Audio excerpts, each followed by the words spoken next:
So I'm Robert Horry. I'm the Botanic Cultural Curator and Program Director at the Huntington. And we are in the middle of construction, so you'll probably hear some background noises because the house, the Japanese Heritage House, is still under construction. It started in March and it will probably continue for another 6 months. So the process of moving this house began with disassembly in Japan, and we had a team of carpenters that were based in the same region that this house is from, which is Shikoku, who disassembled the house. And as they were disassembling the house, they were inspecting each piece, and they made repairs to it. They cleaned it. They refinished by planing many of the surfaces. Much of the house is made with Japanese joinery, so it was important to make sure that the joints, everything aligned. That same crew then took the house apart, putting in shipping containers, and then it was sent to the United States. In the middle of this, COVID broke out, so the project was delayed for over a year, but when they were able to travel, those same carpenters came to the United States, and then they reassembled the house. Once the bones of the house structure, basic structure, was finished, then we began bringing in other trades. The house itself was brought to us by Akira Yokoi, who was the 19th generation head of the Yokoi family.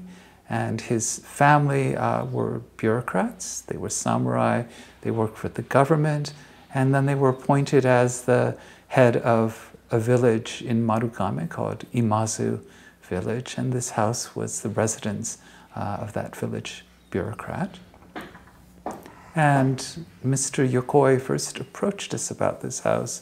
I met him through some mutual friends, and he talked about the house and how the house was small compared to what the Yokoi family used to live in. And the Yokois had a castle before the war, but after the war they were moved to the country to a small house. And I thought he was talking about the Second World War, but in fact he was talking about the war that happened at the beginning of the 17th century that established the Edo government, the Tokugawa government. Mr. Yokoi grew up in this house as a child, but soon after he went to school and then college. The great-grandmother was the last person to live in the house, and it was a concern. Since it was over 300 years old, he felt that it was really a waste, a shame to tear it down and destroy it. And we have wood which, when it was cut, was probably 150 years old. And so we think that this house is probably about 300 years old. So we actually have wood which is maybe 400 years old that is in this house. The house, the structure of the house, as far as we know, it was probably added onto at some point, but by the mid-Edo period, so for the last 200 years, it probably had this form. And one thing that's different about a Japanese house than a traditional Western building is that all the bones of the house, the beams are exposed. And so the importance of wood, the shape of the wood, how the wood is finished, all of this is very important. This particular house, we felt that historic accuracy was very important, and that we should have the same types of tiles, the same methods employed in the construction of the roof. So we had specially made tiles for this house that resembled what was originally on the house. The last time this house was restored was probably in the 1860s. So we replicated those tiles. The tiles themselves are made, they're high fire ceramic, but they are also mortared in place. And by being mortared in place, it made the roof watertight. So the house itself will probably be completed in the next 6 months, and then we will be installing a garden. The house has an interior courtyard garden, a walled garden, and in front of the house we will have agricultural fields.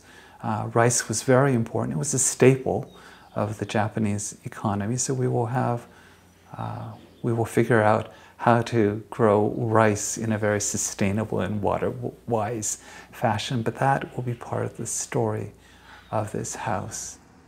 What we will be presenting at the Huntington is something that doesn't exist anywhere else in the United States, as far as I know, and is a house many centuries old that you could go into and you could experience daily life as it was during the Edo period. The real joy of Japanese garden is viewing it from the inside of a residence or a house or a temple or a building, where each view of a Japanese garden is a framed view into the natural landscape. And that's what we're hoping to present at the Huntington.